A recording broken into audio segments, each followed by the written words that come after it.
Olá, eu sou o professor Adriano Figueiredo e vamos continuar com as nossas aulas de economia regional e urbana.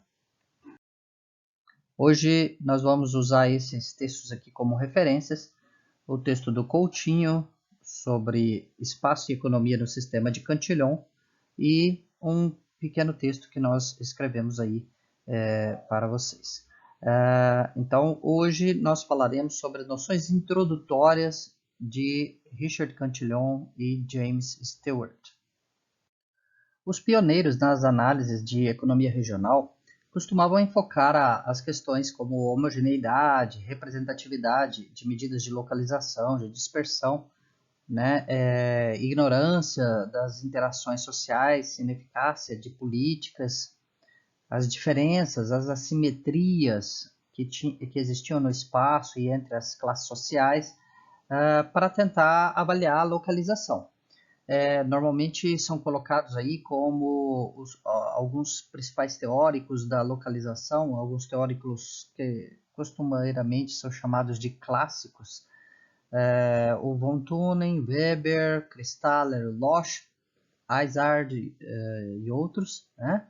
E eu gostaria de falar com vocês aqui sobre um que talvez seja um pouco esquecido da literatura de economia regional, mas que, a meu ver, tem algo bastante interessante a contribuir para nós. E eu quero falar para vocês aqui de Richard Cantillon, que viveu aí de 1680 a 1734, e a publicação, vamos dizer assim, nem é exatamente uma publicação formal, mas existem alguns textos que foram encontrados que datam de 1755 na França. E o James Stewart, que foi também um contemporâneo e sofreu aí influências também do pensamento de Cantillon, que viveu de 1712 a 1780 e fez aí alguns textos em 1767 na Inglaterra, onde eles dão alguma explicação de mercado, eles fazem relações aí entre o rural e o urbano, a distribuição das populações no espaço, a distribuição dos aglomerados urbanos, localização das indústrias, das culturas, o papel aí das estradas, os meios de comunicação, os padrões de crescimento, e a gente considera que esses autores ainda estão sendo redescobertos, né? Eles ficaram um pouco esquecidos na literatura. Normalmente se dá ênfase na economia a partir do Adam Smith, mas o Cantillon e o Stewart eles tiveram aí escritos importantes que hoje são resgatados aí por várias correntes do pensamento. Bom, o Cantillon, então, Richard Cantillon, ele era um francês, né, e ficava ali naquela região, entre França e Inglaterra. Trabalhou várias questões aí em economia, tá? Vocês têm aqui uma imagem, né, de uma capa da versão em francês, né, que fala que foi traduzido do inglês, aqui uma outra capa de uma outra versão, já mais recente, né? E o Jevons, né? Como eu até coloquei aí uma pequena foto aqui, uma cópia do texto do Coutinho, onde ele fala que o Jevons lá em 1881 ele fez aí uma menção de que o texto do Cantillon seria o verdadeiro berço da economia política, né? O Schumpeter também emitiu uma opinião sobre o assunto, né, falando que poucas sequências da história são tão importantes quanto essa de Petit, Cantillon e Quesnay. Ainda podemos ver aqui uma outra menção, né, do Blog, né, o mais sistemático, o Cantillon seria o mais sistemático, o mais lúcido, o mais original de a mais original de todas as exposições de princípios econômicos antes da riqueza das nações. O Robbins ele fala o verdadeiro tratado científico, né? Então esse livro do Cantillon, ele realmente tem aí um conteúdo bastante interessante e pouco estudado perto de outros pesquisadores, de outros pensadores aí econômicos. Eu coloquei aqui uma descrição em português, eu mesmo fiz a tradução da estrutura do livro do Cantillon. Então, se você olhar já logo na estrutura do livro, você verá um capítulo falando sobre a riqueza, depois das sociedades dos homens, é assim que a tradução aparece lá do francês, das aldeias, dos burgos, das cidades capitais. Os títulos estão assim, nessa sequência, tá certo? Então a gente consegue ver a importância do Cantillon para dentro do estudo da economia regional que nós estudamos hoje, da ciência regional de hoje, né? Então, onde ele tem uma preocupação de como que as sociedades dos homens se organizam, de como elas se organizam e mais no espaço, ou seja, tem tudo a ver com a nossa análise de economia regional. Então, como as aldeias se formam, como os burgos se formam, como as cidades se formam, e naquele ambiente que ele estava estudando, teria a lógica da cidade capital, né? Então, é uma classificação um pouco diferente da brasileira, mas dá para a gente fazer as analogias devidas.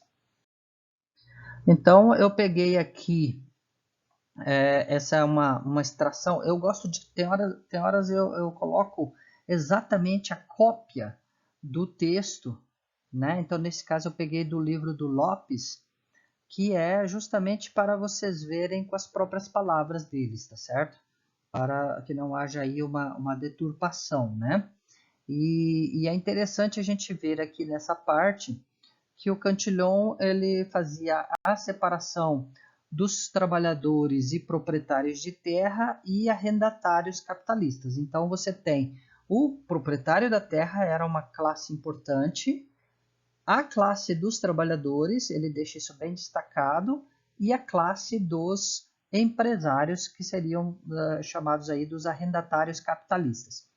Então, como vocês podem ver aqui nesse texto, né, com efeito nos tempos de Cantillon, seja qual for o emprego que se faça da terra, é indispensável que quem trabalha possua ou não, então veja que ele tem as diferentes distinções, viva relativamente próximo dela, então uma ideia de localização, proximidade, pois de outra forma viria muito elevada a proporção do tempo diário gasto em deslocações de casa para o campo e regresso. Esse texto aqui é um texto de Portugal, então alguns termos às vezes não são tão comuns aí para o português que a gente tem aqui no Brasil, tá certo? Então, o tempo gasto, no nosso caso aqui a gente falaria deslocamento, né? Então, aquele ir e vir de casa para o trabalho, você tem um tempo que é gasto ali. E daí a necessidade de aldeias, que não devem localizar-se ao acaso, mas de forma a minimizar aqueles tempos de viagem. Então vejam, o Cantillon lá no século XVIII, né, 1750 mais ou menos, 1730, ele já estava prevendo que alguns componentes aí que são importantes na teoria clássica de localização, né, já estariam presentes. Então, viver próximo, ou seja, a ideia de proximidade, a ideia de vizinhança, ele já estava reconhecendo isso. A questão do tempo gasto, a questão do gasto com transporte, tá certo? Entre um local e outro. E a ideia de minimizar o tempo de viagem. Então, as aldeias serão de dimensão variável, naturalmente proporcional às necessidades de mão de obra das terras que dependem e dos artesãos que nelas encontram. Então você está querendo ficar mais próximo de onde precisa da sua mão de obra e também próximo dos artesãos que vão ofertar aí serviços, né, e ocupação que você precisa, tá certo? Então, aqui, né, que nelas encontram ocupação suficiente nos serviços que os trabalhadores do campo deles requeiram, não sendo estes artesãos tão necessários nas aldeias situadas mais próximo de aglomerações populacionais maiores e mais bem dotadas, onde os trabalhadores se possam deslocar sem grandes perdas de tempo. Então, quer dizer, se você estiver numa localidade que é maior, que tem mais provisão, né, você rapidamente você desloca e resolve o seu problema. Já as aldeias vão surgir e lá vão ter também algumas aglomerações de artesãos para poder aí suprir as necessidades aí de bens e serviços que eles precisam, né? Então, as vilas e os demais aglomerados urbanos, né, eles vão surgindo e o Cantillon vai falar que esse surgimento depende dos proprietários, né? Ele vai argumentar que quem é o proprietário de terra, ele define onde ele vai situar e, uma vez definida essa situação, esse local, ele tem a demanda por bens e serviços, então os trabalhadores e os artesãos vão aglomerar em torno deste proprietário de terra que supostamente tem o dinheiro, tem o recurso para pagar pelos bens, pelos serviços, né, e pelos bens ali produzidos, né? Os burgos eles vão surgindo também de acordo com uma localização estratégica. Isso também já vai ser pontuado lá pelo Cantillon. E haverá então, segundo o Cantillon, uma escala dos núcleos urbanos. Então, em primeiro lugar, você tem as vilas, as aldeias, né, aqui no início. Depois, você tem aí os burgos, que como está mencionado aqui, eles servem de local de residência aos proprietários mais modestos. Então, já aqui eu mencionei, né, seria uma coisa relacionada aí com o custo de transporte, que é impactante aí dentro dessa análise, que não dá para você ficar muito longe das terras que você possui. Em segundo lugar, né, você vai ter aí os artesãos que necessitam de um mercado mais amplo do que as vilas. Então, os burgos eles começam a ter também artesãos. E depois você vai ter a cidade e depois a cidade capital, tá certo? Então, aqui nos burgos você começa a ter um mercado de produtos agrícolas para pagar os artesãos, para pagar pelos bens e serviços, né, as trocas. A cidade ela vai ser hierarquicamente um pouco superior, a cidade capital mais ainda, onde aqui você já tem proprietários mais poderosos do que aqueles que estão nos burgos. A cidade estaria um pouquinho mais afastada, né, dentro dessa hierarquia. E se você for pensar, é uma estrutura que depois fica muito próxima do que os autores das teorias de localização, os chamados clássicos, né, como o Kristaller e o Losch, eles vão depois ter pensamentos aí que são bastante ligados a essa ótica do Cantillon. A cidade capital é aquela onde está o rei, né, ou o presidente, né? No caso deles, ela ainda era a época do rei, né, o imperador. Então, a cidade capital ela vai concentrar os serviços principais aí ligados à corte, né? E então, normalmente os proprietários mais poderosos, os proprietários mais ricos, aqueles que conseguem viver com os luxos da corte, né? Então, a cidade capital seria numa escala superior. Então, como podemos ver aqui, né, ao concentrarem os proprietários ricos, as cidades atraem toda sorte de produtores manufatureiros e prestadores de serviços, inclusive construtores de residências. Então, aqui a gente já tem um princípio da ideia, né, do que a gente vai chamar de economia de aglomeração. Naquela época, o Cantillon ele não falava de economia de aglomeração, ele não tinha esta terminologia, mas é o que hoje nós podemos interpretar, tá certo? Então, isso aqui já são escritas do Coutinho. Então, há economias de aglomeração, uns produtores manufatureiros demandam de outros, e a possibilidade de que a população seja engrossada pelo estabelecimento de instituições governamentais, das quais são mencionadas as cortes de justiça. Então, é importante a gente ter essa concepção em mente, né, de que algumas cidades elas vão se surgindo justamente por essa questão do poder, tá certo? O professor Edward Glaser também menciona essas situações aí, entre os vários tipos de cidades que vão surgindo, a gente pode pensar as cidades que surgem pelo poder, pela sede do império ou do país, né, onde você está analisando. A capital, finalmente, que se situa no topo da escala dos aglomerados urbanos, é a cidade em que o soberano decidiu estabelecer-se.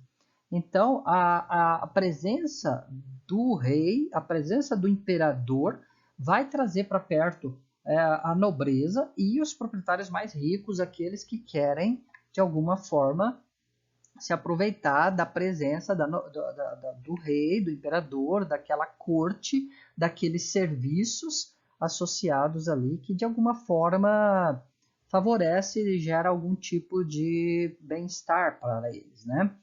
É um fato interessante a gente pensar que, pela lógica do Cantillon, o dono das terras, né, o proprietário de terras e o imperador e o rei estão nessa qualidade, normalmente eles escolhem os locais mais aprazíveis, os locais que são melhores para morar. Isso lá, vários séculos atrás. Né? E existem outras características, né? Às vezes você vai escolher um local por uma questão de defesa, uma proteção para eventuais invasões, né? Um local onde você pode se proteger, você pode vigiar quem entra, quem sai. Em alguns casos, existe uma lógica de como controlar a população, como controlar a produção, né? Como você controlar a forma de você arrecadar as taxas, os impostos. Então, existem várias formas. O fato é que quando o proprietário de terra, você estabelece o seu local, os serviços vão se aproximar daquele local. Você é o proprietário de terras, você tem os recursos. Então, os artesãos eles vão se aproximar daquele local. Outros proprietários, outros nobres vão querer também se aproximar ali.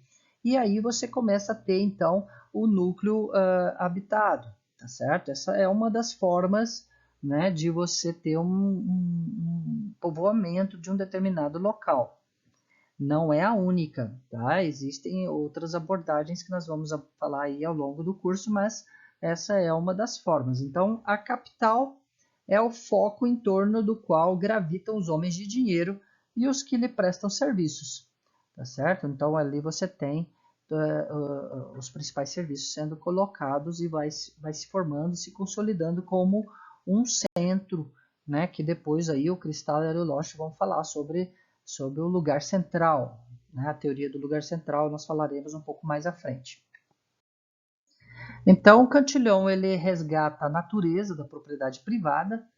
Os proprietários maiores, você tem essa lógica de que eles escolherão os locais com melhores condições de vida, exercerão a demanda por artesãos e famílias que vão gerar então bens e serviços. Existe essa ideia da economia de aglomeração, o morar próximo, você tem algumas vantagens de morar próximo, a ideia de menor custo de transporte, embora ele não tratasse isso de modo tão formal quanto os teóricos da localização clássica, né? Então ele já fala das atividades do Estado na localização da capital, né? E com isso a gente consegue ter alguns primórdios aí do ponto de vista mais formal, né? Nós teremos aí algumas possibilidades de falar de diferentes tipos de cidades, né? Mas aqui a gente consegue ter algum tipo de formalização nesse pensamento. Outras características que são então importantes e Cantillon também menciona, né, e que vários pensadores hoje, cientistas regionais hoje trabalham com essas ideias, são as questões de defesa, as questões da facilidade de transporte, então você estar com uma localidade que te permite enxergar longe, que te permite visualizar o que está acontecendo, se tem tropas, vamos lembrar que a gente historicamente sempre tem muitas guerras. Atualmente nós temos aí um tipo de época de paz, mas normalmente nós temos muitas guerras ao longo de toda a história. Então a questão da defesa é importante, chegar e sair da cidade é um fator também muito importante, então a facilidade de transporte, a localização próxima de rios ou à beira-mar, isso tudo facilita bastante. E nós teremos então circuitos econômicos que se equilibram, tanto em termos espaciais, então horizontal, quanto vertical, do ponto de vista de ser um equilíbrio entre classes sociais. Então, entre os artesãos, os trabalhadores, os proprietários de terra, os nobres, né? Então, existem aí uma necessidade de circuitos, né, que se equilibram.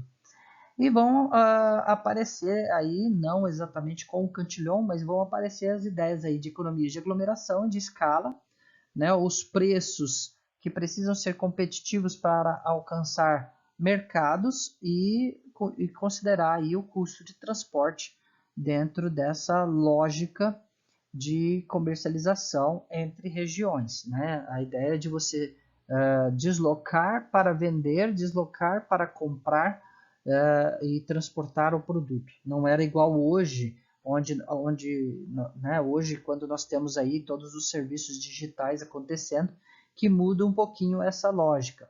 Mas é importante a gente ter esses primórdios aí no nosso background.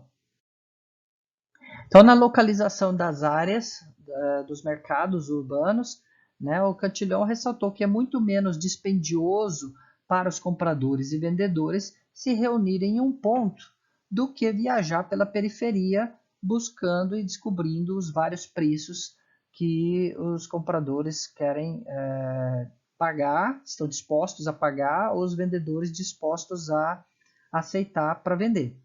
Então, os mercados centrais eles vão se desenvolvendo aí naturalmente porque reduzem a transação, o transporte, a informação e outros custos de comércio.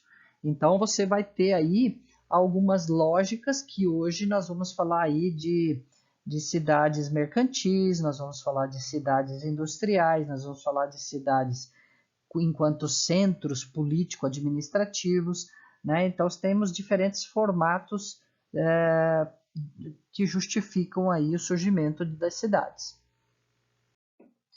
O James Stewart também aí um pensador que eu acho interessante mencionar. Ele foi aí contemporâneo, tem ideias parecidas às do Cantillon, e o trabalho dele foi esse Principles of Political Economy, que vocês encontram aqui, né? Nessa cópia da capa.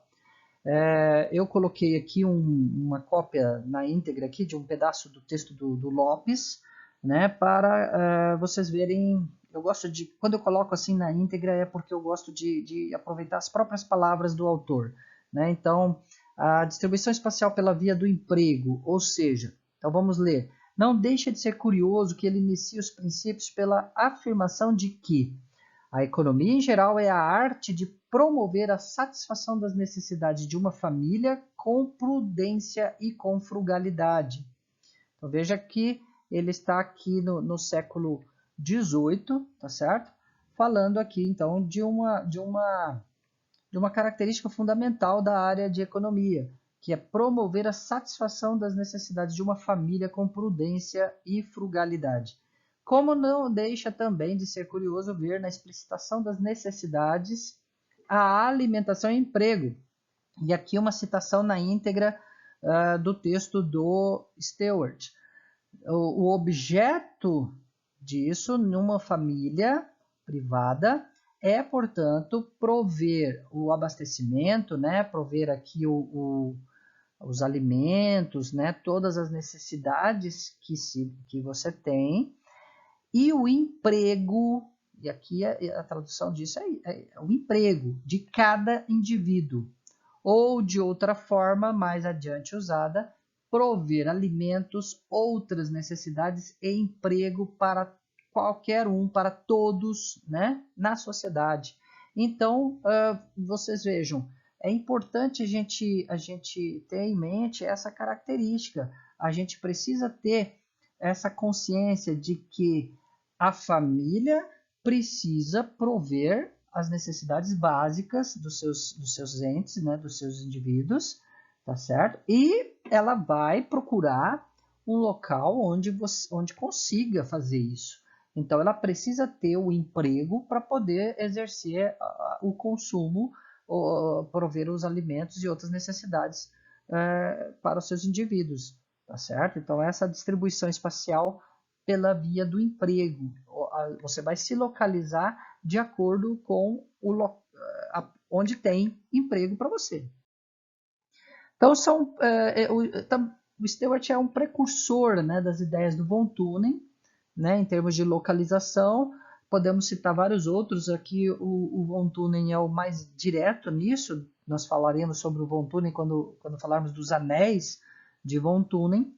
E o Stewart falava dessa ideia da cidade circundada por jardins, né? O kitchen garden é aquele jardinzinho, aquela horta próxima da casa, né? Então você tem primeiro, bem próximo da casa, aquelas verdurinhas, aqueles temperos, aquelas características, aquela horta que você precisa pegar na hora para fazer a sua refeição. Depois você tem pastos com vacas leiteiras, produtos lácteos que são de difícil conservação. Depois, um pouco mais afastado, os pastos para engorda de animais. Mais para frente, pastos para corte, para você fazer feno, silo. Estamos falando aqui da Inglaterra, Europa daquela época, né? E depois os pastos para animais de criação. O von Thunen ele vai percorrer essa ideia, essa mesma lógica. Então eu acho importante a gente perceber que esse pensamento vem já de muito tempo, sendo organizado minimamente, formalizado, né, dentro de alguns livros, dentro de algumas teorias, então, que vão dar a base para a nossa ciência regional, várias características que ainda estarão presentes ainda hoje, tá certo? Embora você não esteja mais encontrando tantas vacas leiteiras ao redor, né, das nossas cidades. Isso porque vai mudando o formato, tá certo? Nós temos hoje refrigeradores, nós temos aí caminhões frigoríficos refrigerados, onde você pode pasteurizar o leite, trabalhar com leite com as caixinhas Tetra Pak. Então, os nossos produtos hoje ganharam tempo de prateleira, características de armazenagem diferentes. Então, essas características eram vigentes aí naquela época do Stewart, né, do século XVIII. Bom, pessoal, o que eu tinha para falar era isso, essas primeiras características aí de economia regional. E se você tiver gostado do vídeo, tiver satisfeito, tem a chamadinha aí, se você tiver a fim de ajudar, Buy Me a Coffee. Né? A vontade nossa é colocar mais e mais materiais para vocês gratuitos em português. Ok? Até lá!